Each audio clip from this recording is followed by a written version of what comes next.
ಕೋಲಾರ ನಗರದ ಕನ್ನಡ ಭವನದಲ್ಲಿ ಜೆಎಚ್ ಪಟೇಲ್ ಪ್ರತಿಷ್ಠಾನದಿಂದ ಮಾಜಿ ಮುಖ್ಯಮಂತ್ರಿ ಜೆಎಚ್ ಪಟೇಲ್ ಅವರ 25ನೇ ಪುಣ್ಯ ಸ್ಮರಣೆ ಕಾರ್ಯಕ್ರಮವನ್ನು ಹಮ್ಮಿಕೊಳ್ಳಲಾಗಿತ್ತು.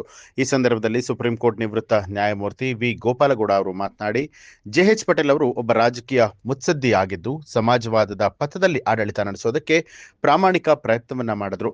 ಅವರ ಚಿಂತನೆ ಪ್ರಸ್ತುತ ಕಾಲಕ್ಕೆ ಅಗತ್ಯವಾಗಿದೆ, ಹಾಗಾಗಿ ಅಂತಹ ನಾಯಕರನ್ನ ಸೃಷ್ಟಿಸಬೇಕಾಗಿದೆ ಅಂತ ಹೇಳಿ ಮಾಜಿ ಮುಖ್ಯಮಂತ್ರಿ ಜೆಎಚ್ ಪಟೇಲ್ ಅವರನ್ನ ಸ್ಮರಣೆ ಮಾಡಿದ್ರು.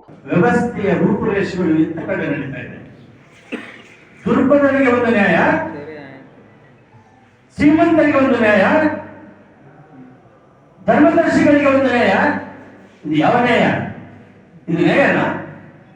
ಇದನ್ನ ನಮ್ಮ ನ್ಯಾಯಾಧೀಶರು ಈ ರೀತಿಯ ತೀರ್ಪುಗಳನ್ನು ನೀಡಿದಾಗ ಜನರು ಅವರ ಮೇಲೆ ಏನು ರೀತಿಯ ಅಭಿಪ್ರಾಯ ಬರ್ತದೆ, ಯಾವ ರೀತಿ ಇನ್ಸ್ಟಿಟ್ಯೂಷನ್ ಬಗ್ಗೆ ಗೌರವ ಇರ್ತದೆ, ಇದನ್ನು ಅರ್ಥೈಸಿಕೊಳ್ತಕ್ಕಂತಹದ್ದು ನಮಗೆ ಬಹಳ ಅವಶ್ಯಕತೆ ಇದೆ.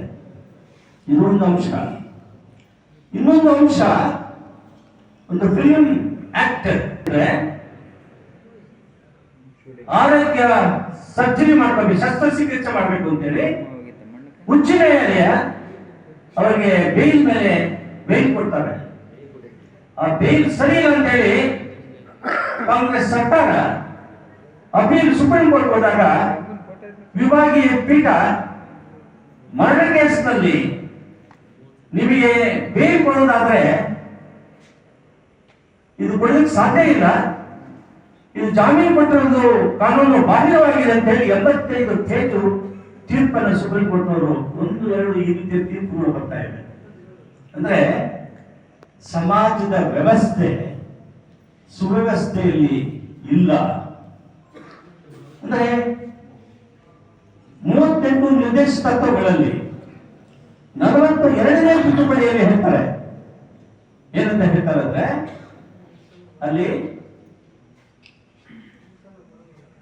ಸೋಷಿಯಲ್ ಆರ್ಡರ್ ನ ತರ್ತಕ್ಕಂತಹ ಜವಾಬ್ದಾರಿ ಭಾರತ ಸರ್ಕಾರ, ರಾಜ್ಯ ಸರ್ಕಾರ, ಸ್ಥಳೀಯ ಸಂಸ್ಥೆಗಳು, instrumentality of the states and agencies of the state ಅಂತ ಹೇಳ್ತಾರೆ. ಅಂದ್ರೆ ಸಮಾಜದ ವ್ಯವಸ್ಥೆ ಅಂದ್ರೆ ಲಾ ಅಂಡ್ ಆರ್ಡರ್ ಅಲ್ಲ, ಪೊಲೀಸ್ ಡಿಪಾರ್ಟ್ಮೆಂಟ್ ಮಾಡ್ತಕ್ಕಂಥದ್ದಲ್ಲ. ಸಮಾಜದ ವ್ಯವಸ್ಥೆ ಅಂತ ಹೇಳಿದ್ರೆ ಪ್ರತಿಯೊಬ್ಬ ಮನುಷ್ಯನಿಗೆ ಸಂಸದೀಯ ಪ್ರಜಾಪ್ರಭುತ್ವದ ವ್ಯವಸ್ಥೆಯಲ್ಲಿ ಬದುಕುವುದಕ್ಕೆ ಒಂದು ಮನೆ, ಜೀವನ ಮಾಡೋದಕ್ಕೆ ಅವರಿಗೆ ಒಂದು ಮಾರ್ಗೋಪಾಯ, ಉದ್ಯೋಗ, ಭೂಮಿ ಹಂಚಿಕೆ, ನೀರು ಹಂಚಿಕೆ, ಸಂಪನ್ಮೂಲಗಳೆಲ್ಲ ಕೂಡ ಪ್ರತಿಯೊಬ್ಬ ಮಾನವನಿಗೆ, ಪ್ರತಿಯೊಬ್ಬ ಮಹಿಳೆಗೆ ನೀಡಬೇಕು ಅಂತ ಹೇಳಿ. ನ್ಯೂಸ್ ಅಲರ್ಟ್ ನಿಮ್ಮಿಂದ ನಿಮಗಾಗಿ.